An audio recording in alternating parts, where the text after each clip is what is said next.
This is statistically the Premier League team of the season so far, and some big names miss out.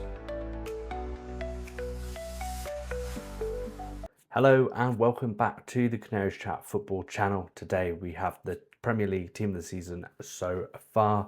We've based this off of SofaScore, and we just thought it'd be interesting to have a look at who would technically be in the team of the season as it currently stands. Obviously, we're about halfway through the season so far, so it's got plenty of time to change. I'm sure there are some players in here that may not make it to the end one, and we'll certainly do one at the end of the season as well.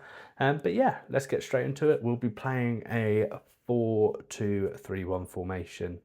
I feel like most do that, or a 4-3-3, but we'll go 4-2-3-1. The first one is the goalkeeper. So that is Roofs of Sunderland. He has a rating of a 7.23. Signed for just under 10 million in the summer for newly promoted Sunderland. Obviously, they've had an absolute electric start. They've been lighting up the Premier League. I don't think anyone expected them to be doing just as well as what they are. I think he has about a goal prevention of around 4. And yeah, I think at the moment he is probably the best keeper in the Premier League. We are going to be having a team of the season conversation without some of the big names. You've got Alisson, you've got Donnarumma, like all kind of, you'd probably expect to see in and around here, maybe less so Alisson because Liverpool have had a little bit of a stumble, but yeah, Donnarumma weren't around here either. But Roofs is definitely one of the reasons why Sunderland are playing so well. So as the goalkeeper goes, that didn't surprise me too much, and he is the first player in this team of the season so far. We then move on to right back. So up right back, we have a player that has played right back, has also played central defensive midfield, also central midfield, and that is Reece James with a rating of 7.26. He's been absolutely smashing it under Maresca. Obviously, Maresca's now been sacked, and Liam Rosenior's coming in. It's probably the first year in quite a while, 2025, where Reece James didn't have a serious injury, and I think he's kind of getting the reward for that. He's, in my opinion, probably one of the best right backs in the league. I think him and Timber are very close. Obviously, he had a great game against Arsenal when they did play. But yeah, he's averaging 7.26. He'll be the right back. Chelsea not been super amazing defensively, so slightly surprised to see him there. But again, those kind of trips into midfield have probably helped him get that rating.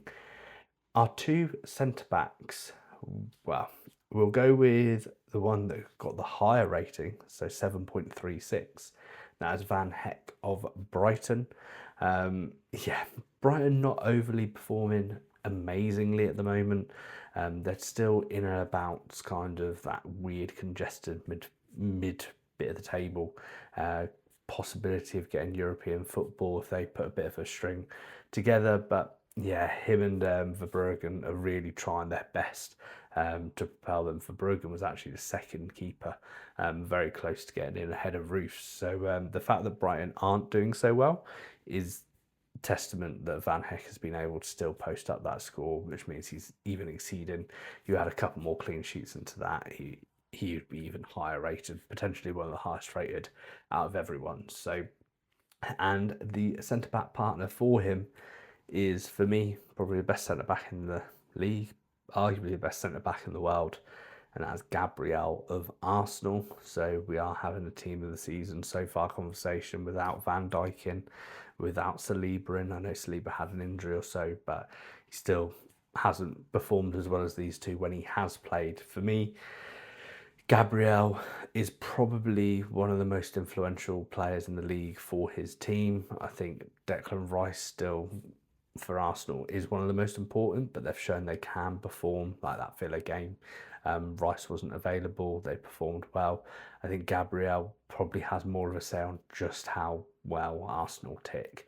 I think we kind of saw it with Mosquera and Campe, like they were struggling a little bit to get through. They had a very good kind of clean sheet start and goals conceded record when it was Gabriel and Saliba, and then obviously he got injured, and unfortunately they started to leak a few more goals, showing his importance yet again. So for me, I'm not too surprised to see Gabriel there. He would have been probably one of the first names on the team sheet if we were not going on statistics as well. We then have a left back. So there wasn't a left back actually over the sevens. Just short of it at 6.96 is Nico O'Reilly. So Pep seems to have solved his full-back issue with Nunes and Nico O'Reilly being able to fill in that right and left back role. I think he's had a very good season. I think when I've seen him play, he plays kind of very maturely for just how old he is. It's like he's been playing the Premier League for years and years and years. And I think he's also allowed Doku to kind of be a bit more creative. He doesn't have to worry about trying to cover left back as much, and overlapping runs gives Doku a little bit more space. So yeah, I think again, not too surprised to see him there.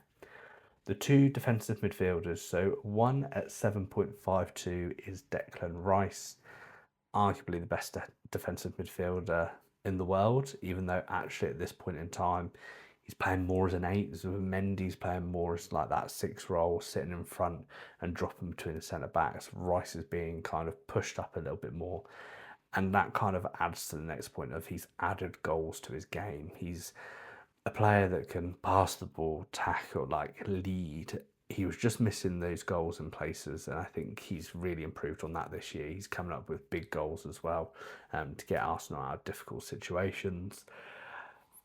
One of the first names in the team sheet for me for Arsenal as well as for England. I think we've got to build the England team around kind of that Rice. I think it's probably going to maybe even be Rice, Anderson, and maybe Bellingham. I just actually think you're going to get the best out of Rice if you can play him in the 8 rather than the 6, personally speaking. And then the other defensive midfielder is Bruno Guimaraes at 7.45. Again, Newcastle not been amazing this year, struggled a little bit to find a consistent bit of form. However, he is one of their consistency. There have been times that he's maybe been dropped. Lewis Miley's coming into the fold, so then you've got Joelinton, Lewis Miley, Tonali, Bruno. Can't fit them all in. Eddie Howe has tried to rotate, but for me, Bruno G is going to be your most consistent out of those. He will always perform solid 7 out of 10, or in this case 7.45 out of 10. And yeah, he's got goals, he's got assists. He's great defensively minded as well with interceptions and tackles. So yeah, I think him and a Rice duo is very good. And then on the left, we've got Doku at 7.37. For me, his final product seems to have improved. He's doing more when he's beating a man. I think there was that running joke between him and Trent of when Trent was playing someone under the age of 30, he struggled, and when Doku was playing a right back over the age of 30, that was when he kind of excelled anyone younger. And that was kind of like the running joke last couple of years. For me, he's gone above that now. We've seen plenty of games where he's dictating what's happening.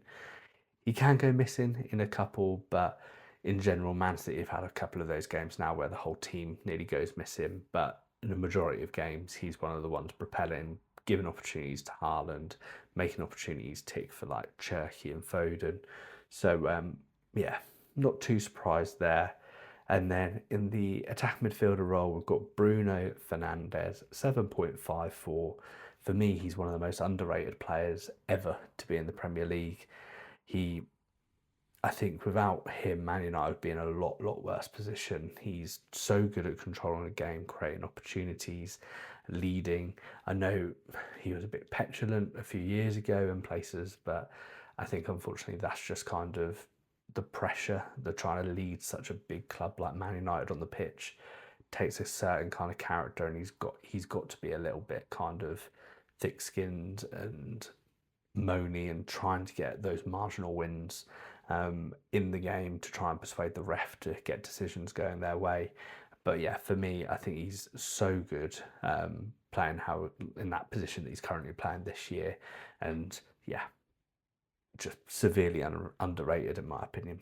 Right wing, that's Saka at 7.27. I was actually quite surprised to find out that Saka's only have 7 goal involvements this year. However, he is kind of transcending that being his only skill, his only asset. He's getting kind of those link-up plays, those kind of assists of the assists, with Erdegaard, Rice kind of supporting more around the box. He has more options. He doesn't have to try and do it all on his own or try and curl in an absolute wonder goal from 25 yards outside the box. Very consistent.